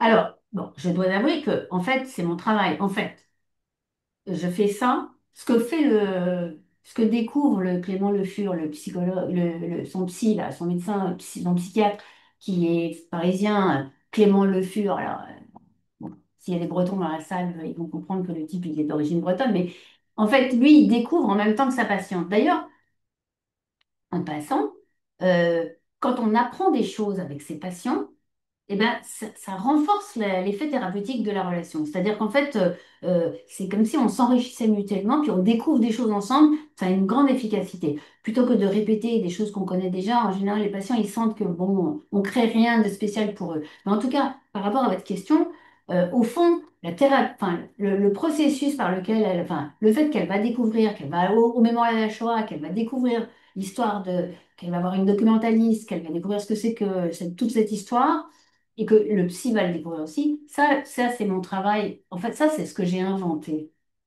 Comment dire? Oui, c'est la thérapie que j'ai inventée. Enfin, inventée, ça fait un peu. J'ai commencé à prendre en thérapie des survivants et des descendants de survivants de la Shoah il y a plus de 35 ans et fallait que je connaisse, enfin, fallait que je m'intéressais aux personnes, pas sur leurs problèmes sexuels parce que ceux-là, je les connais déjà. Enfin, je veux dire, ils sont dans les livres de Freud, il n'y a pas de 3 millions de possibilités. Soit vous êtes homosexuel refoulé, soit vous êtes un pervers polymorphe. Enfin, on est déjà listé. Donc ça, j'avais pas besoin d'enquêter. Enfin, en plus, nous, les psys, on voit quelqu'un, on voit tout de suite. Enfin, bref, aucun intérêt. Mais en revanche, j'avais des gens en face de moi, et en plus, très souvent, enfin, et c'est toujours le cas, qui ont déjà fait de la psychanalyse, qui ont déjà fait de la psychologie, qui savent que leur père est un pervers ou que leur mère est une dépressive. Ça. Bon, mais ils viennent parce que ça va toujours pas. Et donc, ce que j'ai mis en place, en fait, et j'ai écrit dessus hein, dans mes textes théoriques, c'est ce que j'appelle l'entretien psychohistorique. C'est-à-dire, Anthony Lashgar, c'est ça? Ben, comment s'appelle votre père? Comment s'appelle votre mère? Où est-ce qu'ils sont nés? Qu'est-ce qui s'est passé pour eux dans leur existence? Ils ont fait de la politique, ils se sont engagés, ils sont partis vivre ailleurs. Qui étaient leurs parents, de quelle religion ils étaient, est-ce qu'ils ont été baptisés, est-ce que c'est des Espagnols de la guerre d'Espagne, je dis n'importe quoi, je ne vous connais pas, hein, Anthony. Je pose plein de questions, voilà, et pour situer la personne dans une histoire, mais dans une histoire contextuelle, culturelle, avec les métissages, votre père, votre grand-père, il était communiste. Votre grand-mère, elle était bénie oui-oui dans une église. Comment ils ont négocié? Comment ils ont négocié? Je dis n'importe quoi, hein, excusez-moi, hein, j'invente. Enfin, mais faut faire, des fois je parle et c'est pas moi qui parle, des fois je dis des trucs vrais. Donc si c'est, donc c'est tout est faux, hein. Mais la question c'est comment ils ont négocié? ils se sont quand même mariés, où l'arrière-grand-mère, elle était amoureuse d'un garçon, et puis finalement, ses parents lui ont dit jamais de la vie, et puis en fait, c'était son amour, enfin, de toute sa vie, elle a aimé que ce jeune homme, ou alors il est mort d'un accident, enfin, bref. En fait, reprendre pour chacun, chaque histoire, vous imaginez, à chaque fois, c'est une histoire. Donc c'est pour ça, Mme Mona Rose, c'est une histoire. Il n'y a personne qui a la même histoire. Il y a comment, il y a des chemins, évidemment. Mais à chaque fois, Nathalie est bien psy, pas de vin. Ouais, ouais, c'est vrai, je me suis complètement plantée. Tant mieux. Et, ouais, et c'est ça que j'ai. Alors, c'est pour ça que ce que fait Mona, ce que lui invite à faire son psy, ah bah, puisque vous parlez yiddish, bah, il doit y avoir, bah, cherchez, allez vous renseigner, quoi. Demain, allez vous renseigner à vos parents, allez au mémorial de la Shoah. Bon, alors elle va dans un truc, elle arrive au mémorial de la Shoah, c'est un musée, en même temps, un mausolée, enfin, c'est un sanctuaire, je sais pas, il y a des morts partout, quoi. Donc, elle est envahie, en même temps, ça l'intéresse, elle apprend des choses. C'est cette histoire que pour soigner quelqu'un, véritablement, il faut autant connaître ce qu'il ressent, ce qu'il pense, ses expériences personnelles, ses traumas individuels, ses parcours, que là d'où il vient, pour justement aller chercher des ressources, en fait, hein, des solutions à son problème, pour définir son problème et trouver des solutions, eh bien, ça, c'est quelque chose c'est vrai que oui, que j'ai mis en place, quoi. Et qui est très intéressant. Et qui est, finalement, c'est ce qu'on fait en ethnopsychiatrie de façon beaucoup plus systématique, en fait. Parce qu'on voit arriver quelqu'un qui vient du Mali ou ou une femme qui vient d'accoucher, qui vient de Guinée-Conakry et qui accouche à Paris, c'est son premier accouchement, elle parle pas la langue, et puis après ça, elle a des problèmes, elle veut jeter son gosse par la fenêtre, enfin ce qu'on appelle une psychose puerpérale, c'est-à-dire elle a des réactions hyper violentes et délirantes. Enfin, nous, on est quand même quelques-uns à connaître, à savoir qu'elle est possédée par un esprit. Alors, ça peut être bon, en général, c'est un djinna qui veut lui prendre son enfant. C'est des modèles c'est des récits, c'est des mythes, c'est des récits et c'est des logiques de dysfonctionnement qui appartiennent à des cultures. Donc là, voilà. Mais je sais plus votre question, évidemment, j'ai trop parlé. J'y avais répondu, Nathalie, c'est bon. Ce qui est très intéressant aussi, c'est que vous questionnez aussi le devenir du souvenir de la Shoah une fois que les derniers témoins ne seront plus là. Aujourd'hui, encore plus qu'hier encore, c'est quand même un sujet fondamental. Est-ce que, en tant que citoyenne, mais surtout en tant que psychologue, qu'est-ce que vous pouvez faire? Qu'est-ce que vous pensez pouvoir faire aussi pour résoudre comment dire, cette absence de mémoire collective peut-être aussi? On voit que dans certaines statistiques et certains sondages, notamment les plus jeunes, ne connaissent pas la Shoah ou en tout cas ne connaissent que bien peu de choses. Qu'est-ce que vous pouvez faire, entre guillemets, pour mettre votre pierre à l'édifice? Est-ce que c'est à travers le traitement envers les patients aussi, qui y sont, proches? Voilà, alors là, vous me posez une question compliquée. D'abord, comment dire? Il y a une tradition juive que sans doute vous connaissez, qui est que la vie prime sur tout, la santé, le bonheur. En fait, il y a une tradition, alors bon, une des grandes traditions, en tout cas ashkénaze, mais pas seulement, et qui s'est répandue dans pas mal de communautés juives religieuses, c'est être juif, c'est être content d'être juif. Il faut qu'on soit, il y a le côté haine de soi, on souffre. Voilà, bon, moi je suis la reine de la souffrance, j'adore me plaindre du matin au soir, puis je pleure très facilement, enfin bref. Mais sur le fond, existentiellement, c'est une espèce d'injonction, on doit être heureux d'être juif. Alors évidemment, au moment de la Shoah, c'est un peu hard comme proposition, être heureux d'être juif quand on vient vous chercher parce que vous êtes juif et qu'on tue tout le monde et que on vous massacre en masse. Bon, mais après ça, l'idée principale, l'idée générale, alors c'est très compliqué à faire, hein, c'est de convaincre des gens que non, être juif, c'est bien. C'est sympa, c'est intéressant, c'est c'est intelligent, on s'éclate. Alors, en plus, bon, faut forcer personne à être juif. Si les juifs veulent plus être juifs, c'est pas grave. Euh, on les laisse partir. Jésus, le premier, enfin, Jésus le premier, c'est surtout Saint Paul, hein, mais bon, qui a monté toute l'affaire. Mais bon, il y a plein de juifs. Moi, je connais des juifs qui font Hare Krishna, d'autres qui deviennent cathos, etc. Bon, musulmans, c'est pas grave. Mais en tout cas, ceux qui veulent être juifs, ceux qui veulent rester juifs, c'est bien. C'est bien parce que c'est bien d'être juif. On est heureux d'être juif. Donc, la Shoah, c'est un problème. Maintenant, ce que je veux dire, je suis en train de dire que comment, enfin, ma question, c'est comment on se libère de la Shoah, non pas qu'on l'oublie, mais comment on s'en libère quand on se libère du poids enfin, en fait, de l'horreur que ça a été. Donc, c'est aussi ça mon roman, c'est-à-dire comment la Shoah peut continuer à être présente chez les descendants mais tout en les soulageant, en fait. Enfin, mais c'est pas clair ce que je... Bon, enfin, pour répondre à votre question, d'un point de vue historique. Parce que moi, je suis pas une historienne, je suis pas une politique, je suis une thérapeute. Donc moi, je vois des gens... Si ça se trouve, la plupart des descendants de survivants de la Shoah, ils vont bien, hein, parce que moi, je vois que des patients. Donc, j'ai un biais, quoi. Alors, j'en ai vu beaucoup, j'en ai vu peut-être depuis que je travaille avec cette population, j'en ai vu 2000. J'ai 2000 dossiers bien, bien costauds, hein. Je connais, je peux vous parler de 2000 personnes, mais bien, hein, leur histoire, etc. Bon, parce qu'on fait de l'hypermnésie quand on est psy, mais euh, l'idée, c'est pas que le reste du monde continue à culpabiliser de ce qu'il a fait. Parce que c'est très mauvais. La culpabilité, ça rend méchant.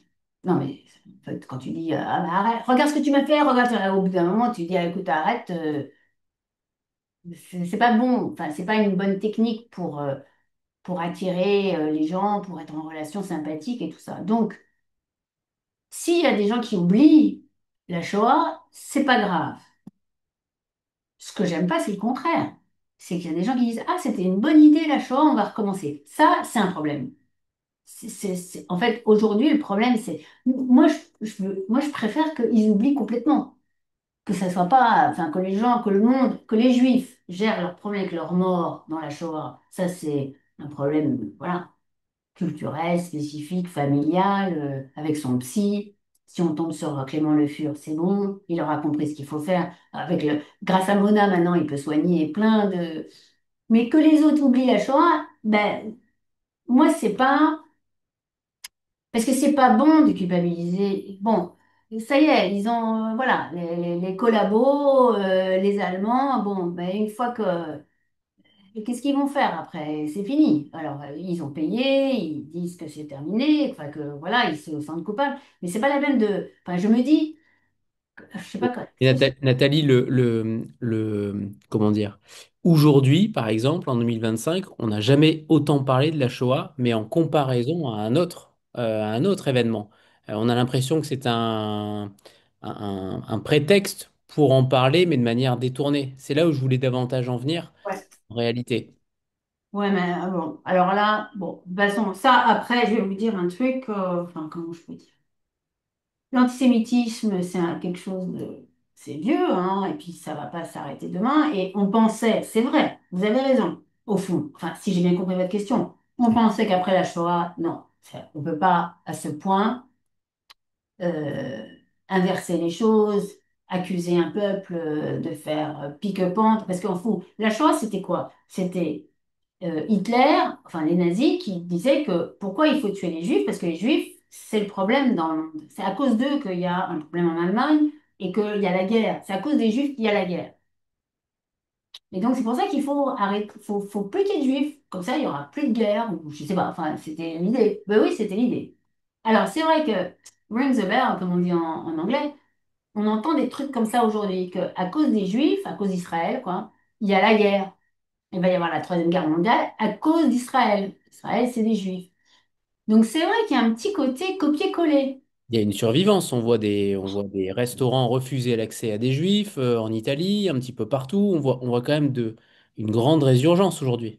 Voilà, donc en fait, le problème, c'est que les peuples manquent d'originalité. Il faudrait trouver une autre idée que juste le problème dans le monde, c'est à cause des Juifs.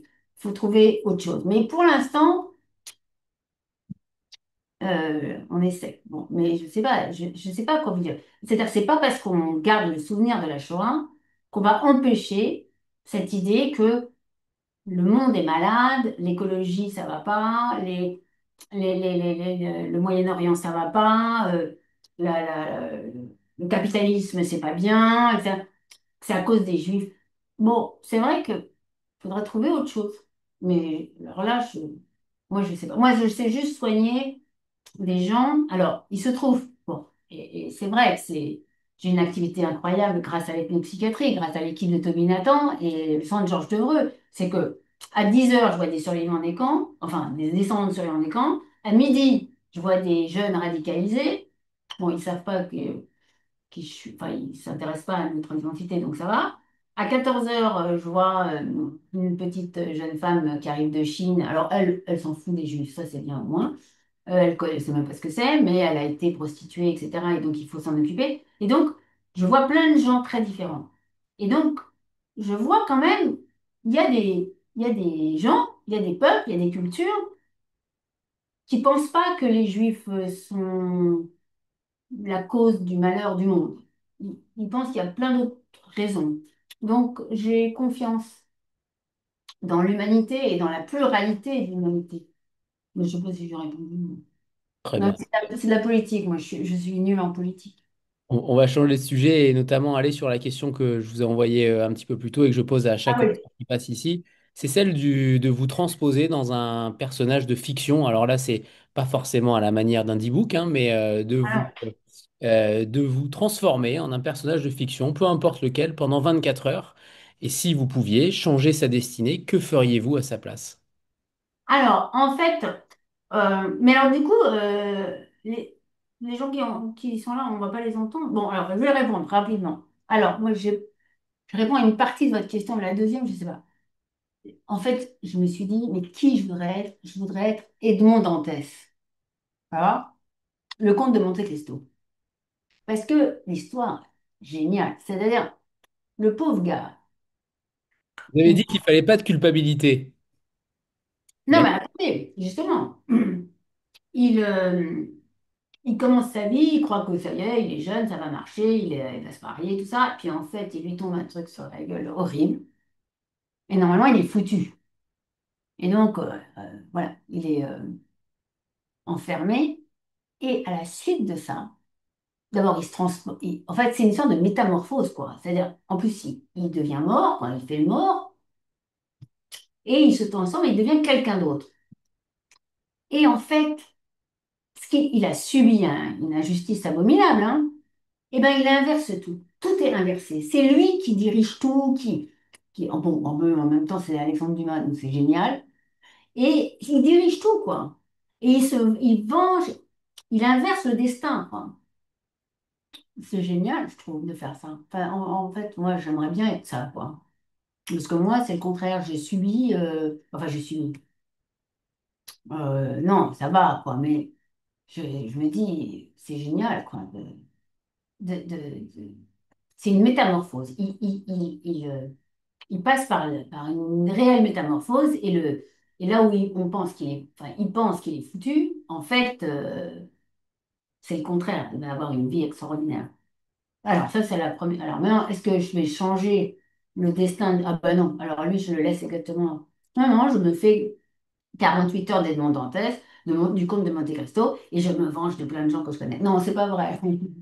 Oui, je me venge d'Hitler. En fait, je vais vous dire, à chaque fois que j'ai réussi, c'est pas souvent, hein.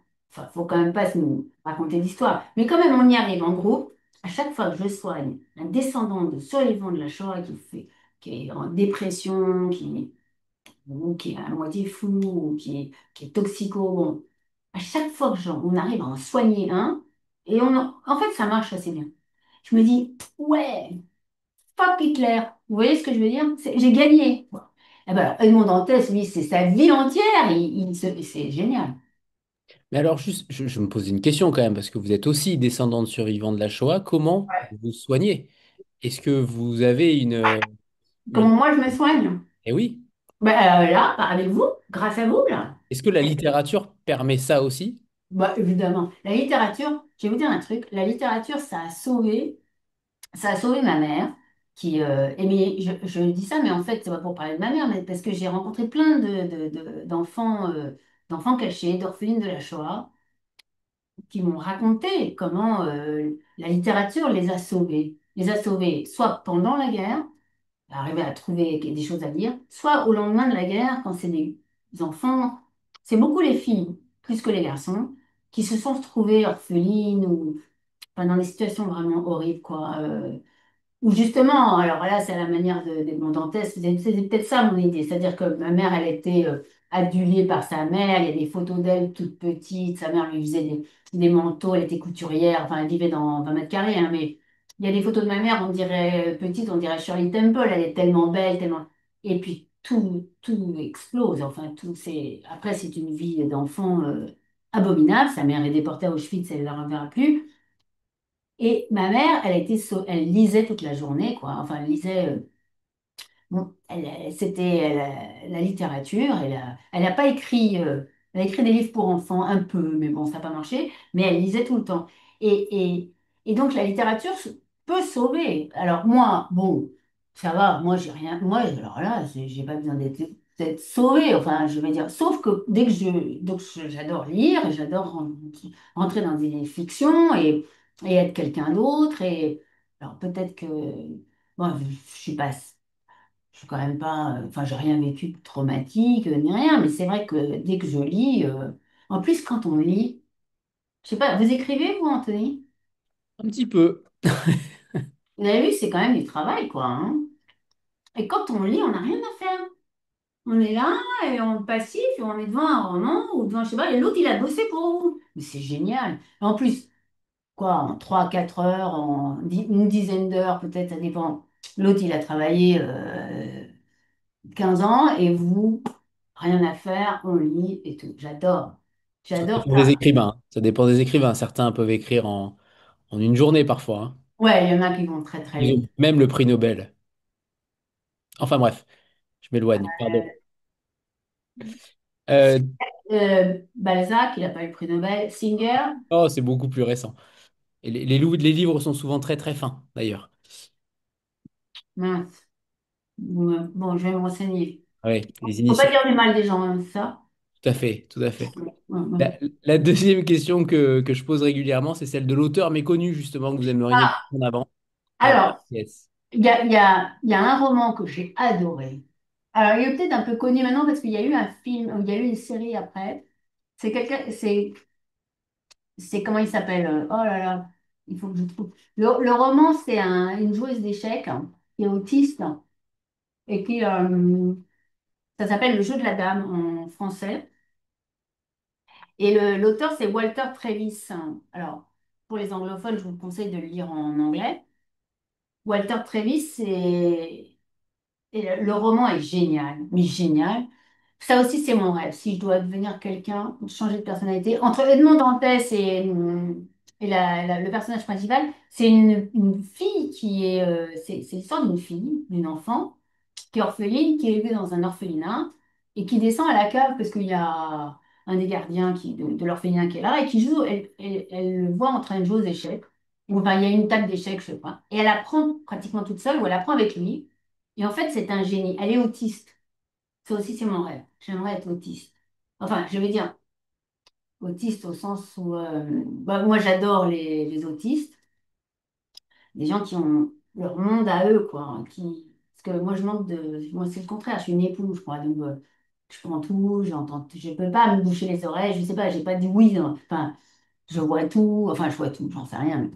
Et elle est autiste, donc elle a beaucoup de mal à parler avec les gens, enfin, et du coup, elle a le cerveau qui est un peu libre, quoi, pour être... Elle est hyper intelligente, en fait, et en fait, elle joue aux échecs, et elle devient une championne d'échecs internationale, hein. Et c'est son histoire, enfin, c'est son vécu. Et alors, elle est tellement géniale elle joue dans des concours internationaux et elle ferme les yeux, quoi.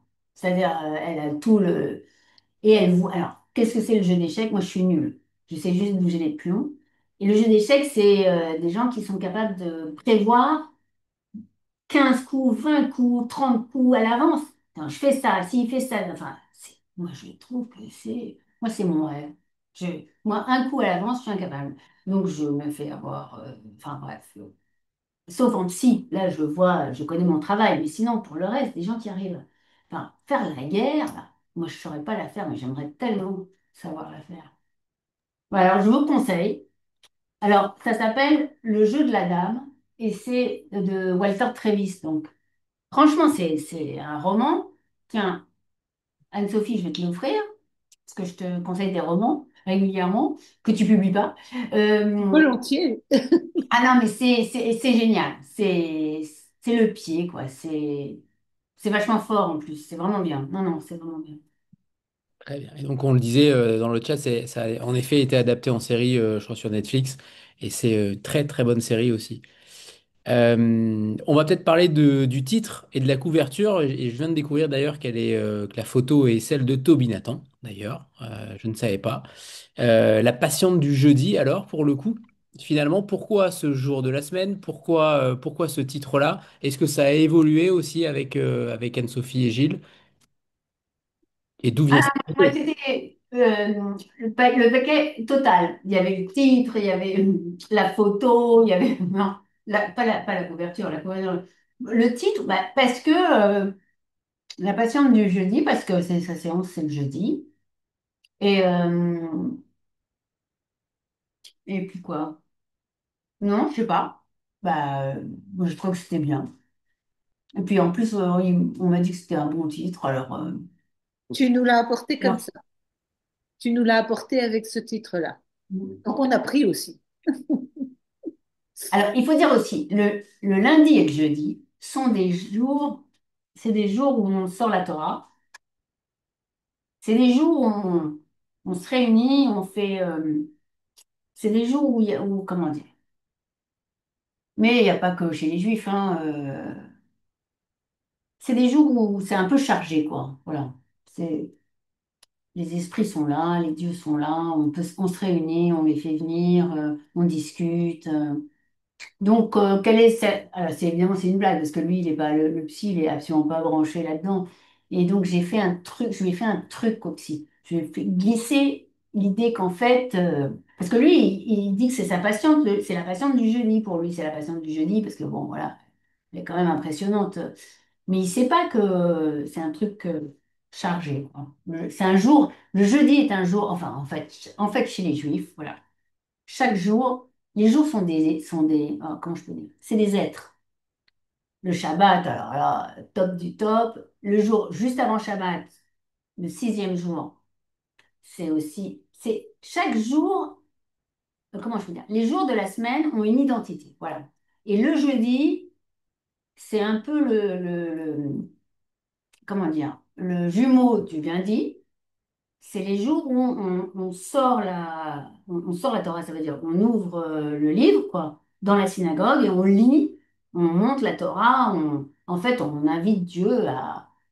Les gens, ils sont là, et ils sont. Parce que Dieu et la Torah, c'est Dieu. En fait, le Dieu des Juifs, c'est un livre, quoi. D'où qu'on va tous avoir le prix Nobel, on est tous obsédés de faire des best-sellers. Les Juifs, ils pensent tous qu'ils vont faire un best-seller à cause de leur bouquin qui a très bien marché. C'est vrai que la Bible, ça marche très bien. Et, euh, et donc, et donc le Dieu, on le sort le lundi et le jeudi. Donc, elle est la patiente du jeudi. Est-ce que d'ailleurs, tout à l'heure, vous disiez que vous aviez été lu par vos collègues et dans le milieu peut-être scientifique aussi. Est-ce que ça leur a permis de s'ouvrir un peu plus, ou peut-être aux choses un petit peu plus inhabituelles ou contraires à la science, ou en tout cas parallèles à la science? Alors, certains oui, et certains, ils sont jaloux. Vous savez, moi, je suis dans un milieu de jalousie, d'envie, c'est horrible. Bon, enfin, il n'y a pas que mon milieu, hein. Mais alors, vous pouvez pas savoir ce qui se passe à l'université et tout ça. Mais non, oui, oui, il y en a qui trouvent que. Alors ça m'a fait plaisir. Ça m'a fait plaisir. Il y a des gens qui m'ont dit, ah, bah, je connaissais pas du tout. Et en fait, bon, ce qui m'a fait plaisir, bon, je voudrais pas dire trop bien de moi, mais en fait, non, pas de moi, du bouquin. Ils disent qu'en fait, grâce à ce livre, ils ont découvert, ils ont appris facilement et ils ont reçu, quoi, et accepté facilement des choses qu'ils connaissaient pas. Alors, ils savent que je fais de l'ethnopsychiatrie, ils savent, ils connaissent mon travail un peu. Mais là, ils m'ont dit qu'ils avaient été rentrés facilement enfin, qu'ils avaient appris des choses, quoi. Donc, bah, c'est bon, ça c'est sympa. Alors peut-être qu'ils veulent quelque chose, peut-être qu'ils veulent que je vote pour eux aux prochaines élections, machin, peut-être que c'est ça. Hein. Faut jamais croire. Mais voilà, ça m'a fait plaisir. Bon, mais ouais. Alors peut-être, c'est vrai qu'il y a un petit côté, on peut utiliser ce bouquin si on veut, c'est comme une illustration d'un problème psychologique spécifique, quoi. Si on s'intéresse à la culture des gens, ça peut être, ouais, on peut le faire. Est-ce que ce premier roman vous a donné envie de construire véritablement une œuvre romanesque par la suite? Est-ce que ça vous a donné l'appétit? Ou au contraire, l'exercice est peut-être trop différent de ce que vous faites habituellement? Comment ça s'est passé dans votre tête au long de l'écriture, mais aussi ensuite, après la parution il y a quelques mois? Est-ce que vous êtes déjà en train d'écrire autre chose? Alors, une œuvre, c'est un peu, faut quand même pas exagérer, hein, mais non, mais c'était tellement bien. C'était difficile, évidemment, plus difficile qu'un texte théorique, parce que le texte théorique, moi, je connais, enfin, je connais la recette, je connais les attendus, enfin bref, j'aime beaucoup, hein, développer les idées. Voilà, mais je connais quoi. Là, c'est une aventure incroyable. Et puis, il y a des moments où on se dit que, d'abord, non, ce qui était difficile aussi, c'est que on sait pas, enfin, un texte théorique, je sais ce que je fais. Je sais si c'est bon, si c'est pas bon. En plus, on se lit entre nous avant de publier. On vous dit que là, il faut rajouter un truc. Là, bon, ça va quoi. Un roman, vous vous dites des fois, mais c'est nul, enfin, je sais pas, qu'est-ce que c'est que ce truc, enfin, et puis il y a plein de problèmes, on a plein de problèmes de logique, quoi. Et il se passe des choses, après, qu'est-ce qui va se passer, pourquoi elle fait ci, et pourquoi un machin, enfin, voilà. Donc, on a des problèmes logiques. Et puis, mais en même temps, c'est le pied, parce que, on fait ce qu'on veut, enfin, on fait ce qu'on veut. Voilà, on imagine, on se laisse aller. Et, et c'est ce que je vous disais, l'expérience que j'ai eue là, qui m'était jamais arrivée, hein, c'est que je crée des personnages, et puis les personnages, ils se... Alors je crois que j'en ai pas rêvé, peut-être qu'un jour je vais rêver de personnages, mais les personnages, après, ils s'imposent, quoi. Et c'est limite délirant, parce que moi, je peux parler de Mona Rose pendant des plombes, comme si elle existait, quoi. Je peux parler de Clément Le Fur, je peux parler de l'artiste qui flash sur Mona Rose, là, son histoire amoureuse. Je peux parler de son arrière-grand-père. Enfin, c'est comme si je le connais très bien. Alors, enfin, c'est marrant parce que je me souviens, bon, moi je suis une enfant de Pivot, de Bernard Pivot. Chez moi, tous les vendredis soirs, c'était pas que c'était Shabbat, on faisait pas la prière, on se mettait devant Bernard Pivot apostrophe. Et après, il y avait le ciné-club, c'était le rituel religieux chez moi. Et je voyais ces gens, et je voyais encore à la grande librairie, tout ça. Les gens, ils parlent de leurs romans, ils parlent des personnages de leurs romans comme si c'était des vrais gens. Et je trouvais ça toujours un peu, je trouvais ça un peu ridicule, quoi. Et ben moi, je fais pareil. En fait, j'ai compris, faut pas que je me moque, mais parce que bah, c'est devenu Mona Rose, Clément Le Fur, Enzo, machin, tous ces gens, Victor, les morts là, de la Shoah, tout ça, c'est des gens, maintenant, ça y est, ils existent. Donc c'était trop bien. Donc évidemment que j'ai envie de recommencer. Bon, après, je sais pas, faut trouver. En plus, comme on a eu, enfin, je sais pas, c'était une surprise parce que avec Anne-Sophie et Gilles, on voit que le roman, il plaît. Il y a des lecteurs, tout ça, il y a des discussions, des échanges, on est invité dans les salons et tout. Bah, alors, du coup, on se dit, ouais, moi je me dis, j'ai envie de. Ça peut. Bon, mais il faut falloir travailler. Donc il n'y a pour l'instant encore rien en préparation. J'ai des trucs dans ma tête, mais pour l'instant, c'est que de la vengeance. Je veux me venger. Non, faut pas que je le dise, ça va être. J'ai des trucs pour me venger de certaines personnes. Ok, je sais pas ce que vous en pensez, Anne-Sophie et Gilles, mais j'ai l'impression que ce livre-là, c'est un peu le melting pot du catalogue de l'Antilope. J'ai beaucoup pensé à Sholem Aleichem, notamment pour Avrum Finkelstein et Moshe Rosenberg et à cette découverte de l'Amérique. On pense aussi à un petit peu de Mikado d'enfance, de Gilles Rosier. Je trouve qu'il y a vraiment il y a quelque chose d'effet de groupe dans la patiente du jeudi. Je ne sais pas si vous pensez comme moi ou pas, mais moi j'ai ressenti ça en tout cas. Il y a une sorte de livre égérie du catalogue L'Antilope. Ouais, ça me fait plaisir que tu dises ça.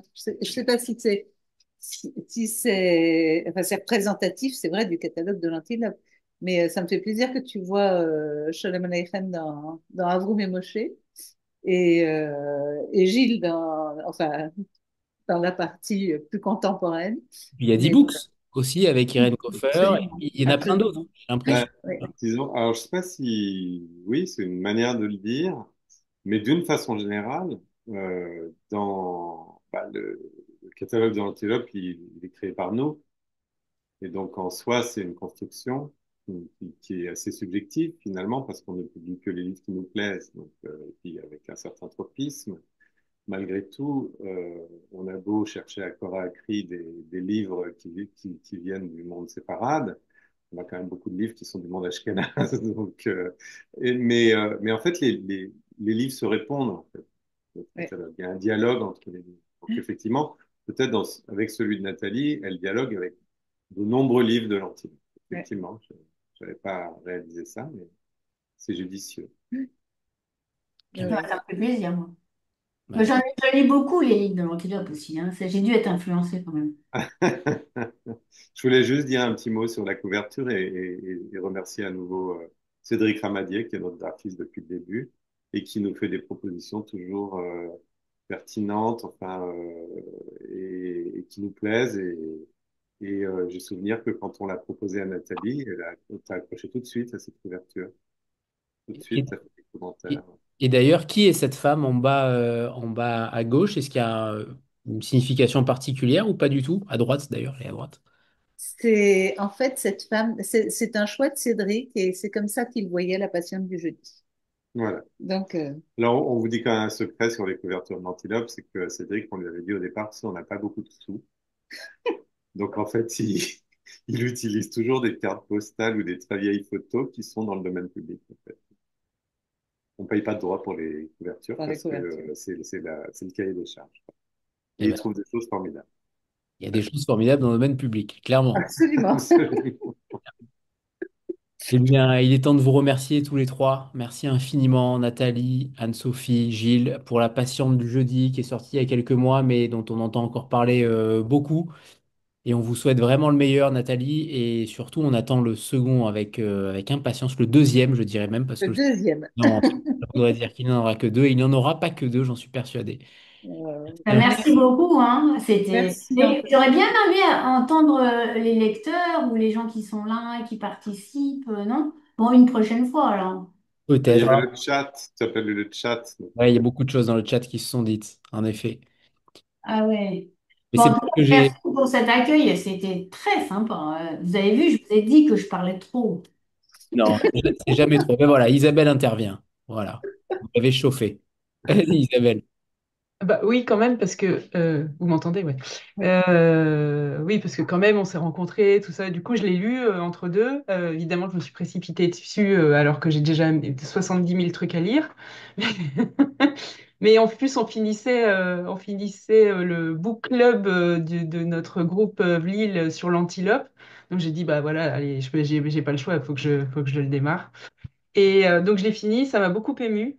Moi j'ai pleuré, hein, vraiment. J'ai trouvé ça super émouvant quand elle redécouvre ses origines, en fait, qu'elle N'en dis ignorait. pas trop. N'en dis pas trop, hein. Non, non, juste, je crois qu'on en a parlé, hein, du fait qu'elle retrouvait ses origines. Mais du coup, voilà, moi j'ai été très, très, très émue. Je trouvais que c'était un livre très émouvant. Voilà. Et avec des personnages, oui, très forts, le psy, Mona, cet artiste-là, voilà. Donc, c'est très, très bien. Bravo. Parce qu'on n'a pas parlé non plus de l'amour, en fait. On a beaucoup parlé de guerre, finalement, mais il y a aussi beaucoup d'amour dans ce livre-là. Alors, il est parfois un petit peu détourné, déformé, multiple. Il y a beaucoup de choses aussi. Tout à l'heure, vous disiez, on préfère ne pas faire la guerre. En effet, vous préférez faire l'amour, j'ai l'impression, Nathalie, parce que clairement, c'est aussi un livre gorgé d'amour. Ben, merci d'abord. Merci à Isabelle pour ce qu'elle vient de dire sur le roman. Moi, je dois dire qu'il y a des moments où j'ai pleuré en l'écrivant. Donc là, vraiment, je suis une débutante parce que je pense que les auteurs, ils pleurent pas d'habitude en écrivant des livres. Mais effectivement, je crois que c'est... D'ailleurs, je pense beaucoup à ça. Je me dis, enfin, c'est un de mes thèmes préférés, enfin, de lectrice normale, quoi. C'est l'amour. Et c'est le problème de Mona. Et donc, il y a une histoire d'amour. Enfin, il y a plusieurs histoires d'amour dans le roman. Sûr. Il y a une histoire d'amour on pense qu'enfin ça va aller. Et en fait, ben, bref, je raconte pas, mais c'est beaucoup plus compliqué. Enfin, mais c'est vrai que en fait, ce que je préfère, c'est les histoires d'amour. Au fond, c'est vrai, c'est ce que je préfère. Tout le reste n'est que prétexte. Ouais, absolument. Et moi, je pense, en fait, c'est le côté autobiographique de l'affaire. Enfin, pas plus qu'autobiographique, personnel. C'est que moi, je pense qu'on est sauvé par l'amour. Donc, en fait, j'ai écrit sur ma conviction, en fait. Bon, c'est un peu débile, peut-être un peu simple, mais j'arrive pas à m'enlever ça de la tête, quoi. Donc, en fait, je suis programmée pour ça. Mais bon, on va Voilà. rester sur ça. C'est une bonne nouvelle, c'est une très bonne chose. Merci infiniment à tous les trois. Et Merci Merci. à vous. Avec Bravo. plaisir, merci Anthony. on se retrouvera fin août pour les autres auteurs et rentrées littéraires. Merci à tous les trois. Au Au revoir. revoir. Merci Anthony, merci à tous. Au revoir. Merci.